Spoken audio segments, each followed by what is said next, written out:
in two because there was something wrong with the slides, but that's okay. So taking a look at some of the battles, again, it's not a military history class, but I did want to walk you through some of the battles. One of the very first important battles in the Pacific that took place is going to be super important because up to this point, Japan is pretty much advancing. And so in May of 1942, Japan tried to take freaking Australia, and they got stopped. And it is going to mark the first time the Japanese had been stopped. This is actually the first naval battle where ships never actually saw each other, right? And as a result of World War II, because of the planes and because of the aircraft carriers, it's going to really change naval warfare forever. And then the Japanese sought to end what they started at Pearl Harbor because they realized that they should have finished us off at Pearl Harbor and they did not. And they didn't think that we were going to come back as fast as we did. And that's why, of course, Admiral Yamamoto says, we have awoken. I am only afraid that we have awoken a sleeping giant. So we broke the Japanese code, and we found out that they were going to do this. So we decided to wait for them at the islands at Midway. And so in June of 1942, we wait for them there. And so it becomes a major turning point in the war because the Japanese, after this, are going to go essentially on the defense instead of the offense. And we destroyed a bunch of vital carriers. This is going to lead to, of course, island hopping, where we make a strategic decision that we are going to only take certain islands that the Japanese controlled that were strategically located in certain areas and strategically islands that would help us. One of the areas that we decided to take were the Solomon Islands, and this is one of the bloodiest engagements in the entire war. One of these islands is called Guadalcanal, and so it is the Americans' first land offensive of the war. In August of 1942, 19,000 Marines stormed the Solomon Islands. It was originally called the Island of Death because of how many people died. And then, of course, we eventually go back to try to liberate the Philippines. My wife's stepdad's dad was involved in this battle, the Battle of Leyte Gulf, in October of 1944. 178,000 Allied troops, 738 ships, right? The Battle of the Philippines, as it's called. This is where the Japan unleashed the kamikazes, right? 424 kamikaze pilots. Japan lost 3 battleships, 4 aircraft carriers, and over 400 planes. And so we helped to liberate the Philippines. And then, of course, Soviets from the very beginning begged us to open up a second front in Western Europe, and we decided that we didn't want to because we were afraid that since Italy was in play, that the Germans and the Italians could essentially retreat south. So we wanted to make sure that we controlled North Africa and Italy, and so the first sort of European front for the Americans is called Operation Torch, and this is attack in North Africa. It's led by General Dwight D. Eisenhower, General George Patton, General Omar Bradley, and the very famous on the German side, the Desert Fox, Erwin Rommel. I put Edwin, but it's Erwin Rommel. Sorry. And then, of course, in August of 1943, Mussolini is defeated. You can see a picture of Mussolini there with his misses. Germany decided to take back Italy and reinstate Mussolini, and then the Allies took Rome in 1940, and then Italy finally surrendered in May of 1945, right around the same time that the Germans did. For 2 years, the United States and Great Britain had been planning an invasion of Western Europe, and then, of course, on June 6, 1944, Operation Overlord is launched, otherwise known as D-Day. The D doesn't stand for anything. It's just like Day. 3 divisions of paratroopers, the British, Americans, and Canadian forces set up Normandy beaches. And so they broke it up into Utah, Omaha, Gold, Juno, and Sword. And so Utah, Omaha, and Gold were the American beaches, and then June and Sword were the Canadian and British ones. 156,000 troops, 4,000 landing vehicles, 600 warships, and 11,000 planes. It is the largest land, air, and sea invasion in the history of man. So by September 1944, the Allies had liberated France, Belgium, Luxembourg, and the Netherlands. And then, of course, the Germans decided to throw everything at us in what becomes known as the Battle of the Bulge. So in December of 1944, Hitler responded with a counterattack known as the Battle of the Bulge. This happens in the Ardennes Forest, one of the most between like Belgium and Luxembourg area, and Germany and France. And so one of the most famous battles is the Battle of Bastogne. And the only reason we win this major sort of 2.5 month battle with the Germans is because they literally ran out of gas.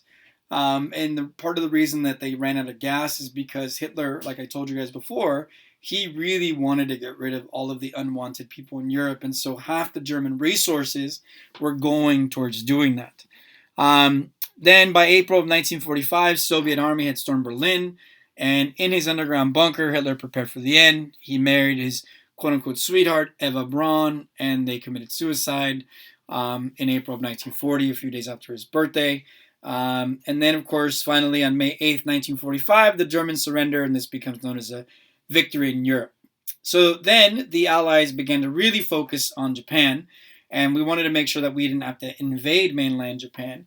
So Iwo Jima was seen as a critical place to take back from the Japanese because it was an air base. 27,000 Japanese soldiers guarding it, only 200 survived. 6,000 American Marines died taking Iwo Jima. And then, of course, on April 12th, 1945, after being elected president for the fourth time, FDR passes away. Harry S. Truman becomes president, and he is told for the very first time of the infamous Manhattan Project, which is, of course, the building of the atomic bomb. Then we launched an attack on the Japanese island of Okinawa. Here, the Japanese unleashed 1,900 kamikaze planes. They sunk 300 ships and killed over 5,000 seamen. On shore, the Americans lost 7,600 soldiers. The Japanese lost 110,000. And if that wasn't enough, we made a strategic decision to firebomb, which meant dropping napalm on 66 Japanese cities between March and July of 1945, killing over 3 million people. We burned down 90% of Tokyo because it was a wooden city. And so again, launching these attacks on these islands, firebombing their cities, and the Japanese still not surrendering, we decided that we needed to do more. I'm not saying, ethical, but definitely more. So in 1940, Albert Einstein, having escaped Germany, wrote a letter to FDR letting him know that the Germans were planning to split the atom, and so they were going to try to develop atomic energy.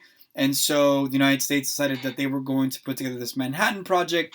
The leader of the project is, of course, Robert Oppenheimer, and he was a professor at Berkeley. A lot of the testing was done over in California, places like Livermore. There's still a lot of stuff that goes on at Livermore Labs that's like hush-hush.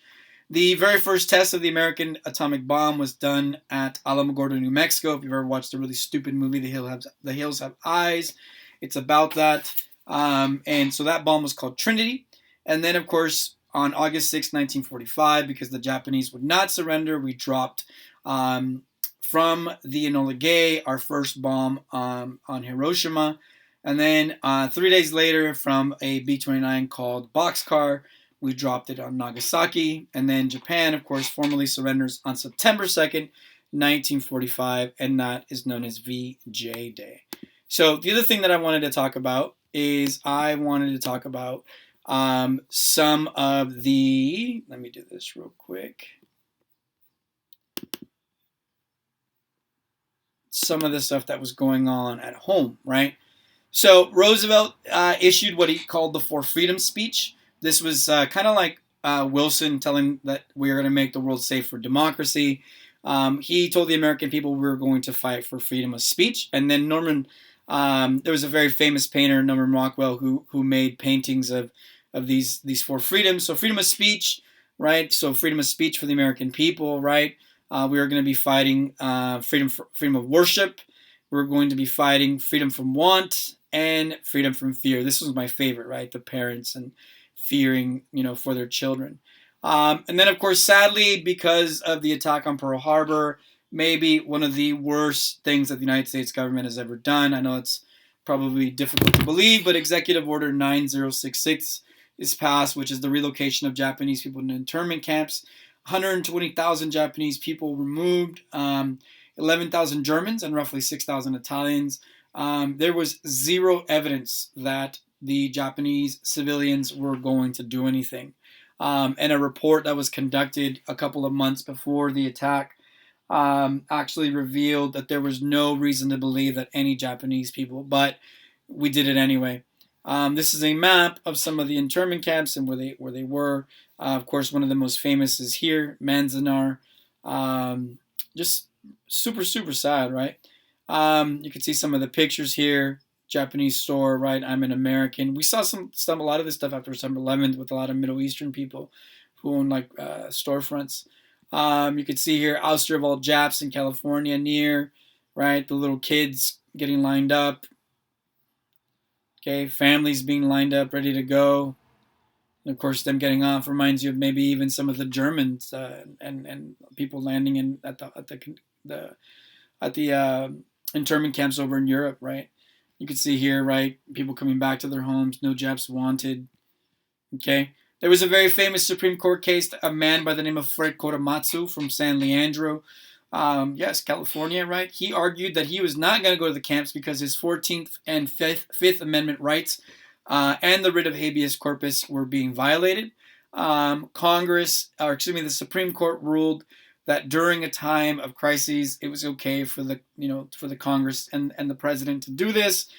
So they overruled it, and then of course, in 1988, something called the Civil Liberties Act was passed, where every family who members in turn received $20,000 in reparations. Even with that happening, there were actually Japanese people who volunteered to fight in the war. The most famous Japanese group, the 442, majority volunteered. They were the most highly decorated American unit in the entire war and in American history. They received 21 medals of honor. All of this while their families were still interned. African Americans saw this as what they called the Double V campaign, that if they could fight fascism in Europe, that it would help their freedom at home. Again, we see a lot of migration in northern cities, right? Many race riots began to happen as a result of this beginning in 1943. Over 1 million blacks served during the war. This is, of course, a very famous painting of the Tuskegee Airmen, otherwise known as the Red Tails. And, of course, you also had the Buffalo Soldiers. This is going to play a major role in the civil rights movement because a lot of soldiers that come back saying, we fought for this country, we deserve our rights. During the war, this man played a vital role in making sure that African Americans who were working in wartime industries were treated and paid the same as their white counterparts. This guy's name is A. Philip Randolph. Very important in terms of African Americans and workers' rights movements. Latino military involvement totaled over 100,000. Again, like I told you guys, the Bracero program. But there was also a lot of conflict with naval personnel, especially with those that did not give in to what was going on, especially like the rationing and especially Los Angeles area. And this led to what were known as the Zoot Suit riots. Native Americans, 44,000 enlisted during World War II. We used them for their language, right, because they were considered code talkers. So people like the Cherokee, Choctaw, the Navajo, and the Comanche. The Japanese actually thought that we were conducting the American people were speaking English, but underwater because they couldn't figure it out. 6 million women participated in wartime jobs, 3 million as Red Cross workers, 200,000 served in the military, again because of George Marshall, radio operators, and nurses. And then our response to the Holocaust was very lukewarm. In 1939, there was actually a ship called the St. Louis that arrived in our harbor, and we turned it away. And I believe it was like 3/4 of the people on board that ship ended up, because they had to go back to Germany, ended up dying in the Holocaust. There was a lot of anti-Semitism in our own country. American isolationism didn't actually help. In 1942, the State Department actually found out about the final solution. In 1943, they knew about the Warsaw Ghetto, and in 1944, they knew about Auschwitz. We had opportunities to do stuff, and we did not. So it's always interesting to me when we say that we went and fought World War II because of this, we had opportunities to do more, and it was very lukewarm. So we'll talk a little bit more about this stuff in class.